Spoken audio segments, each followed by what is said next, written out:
Ikalawang araw na ng bigayan ng cash aid sa mga kapatid nating tricycle drivers dito sa Malolos, Bulacan. At gaya kahapon, may mga umuwing masaya at may mga wala ring naiuwi. Maagang pumila ang maraming tricycle drivers sa Malolos kanina. Si Mang Dennis, alas 5:30 pa lang, nasa pila na. Pasado alas 7 nang matanggap niya ang 5,000 pisong ayuda. Pero kabado 20 pa siya kanina dahil muntikan daw magkaroon ng aberya sa kanyang lisensya. Depresya lang sa akin na pagka walang peke, lisensya ko per 10 years yun. Sabi nila para daw peke, sabi ko at saka paano nila sa LTO, wala ka kung ano yan. Dahil 10 years ka ako yun eh.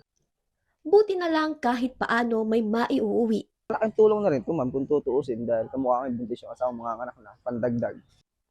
Kung si Mang Dennis muntik-muntikan na, si Tatay Marlon naman smooth lang ang atake. 5 minuto lang daw kasi ang tinagal niya sa pila. Mabilis naman yung naging process sa akin.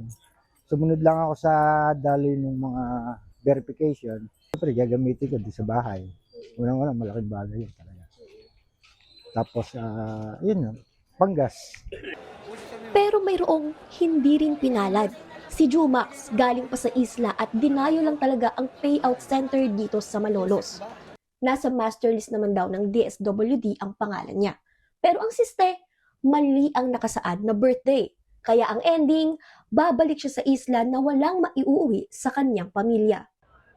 So sige, typo error. Ang sa akin, kaya ako nagpipila, lalaban ko is, hindi namin fault yun, tama?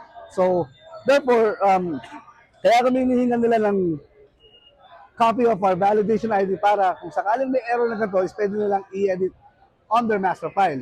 Sabi ni Sir Rex, we based on government ID, hindi siya expired, validated siya. Bakit yung kailangan pahirapan pa kami tapos babalik pa sana? Si Tatay Jesse naman na PWD tricycle driver maluha-luha nang hindi rin makakuha ng ayuda. Gaya ni Jumax, nasa master list din ang pangalan niya.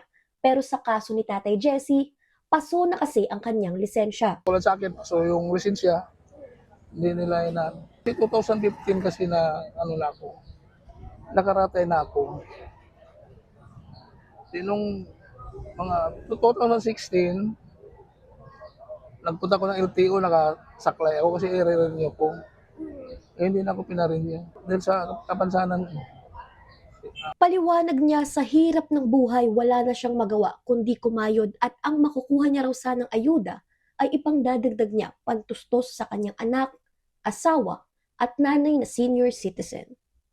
Sa akin, so yung lisensya, may nagsuporta lang sa amin, hindi na ako magtiyaga na mamasada kasi ramdam ko yung hirap. Ayon sa DSWD, magtatagal hanggang bukas ang bigayan ng ayuda sa mga kapatid nating tricycle driver. Dito sa Malolos, nasa 4,000 ang target na matulungan.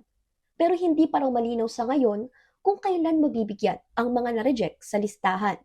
Kaya panawagan ng mga tricycle drivers, ang kailangan ng tao yung pang matagalang solusyon, hindi pang madali ang solusyon. para sa 1PH Mobile Journal sa Iril Manahan, News 5.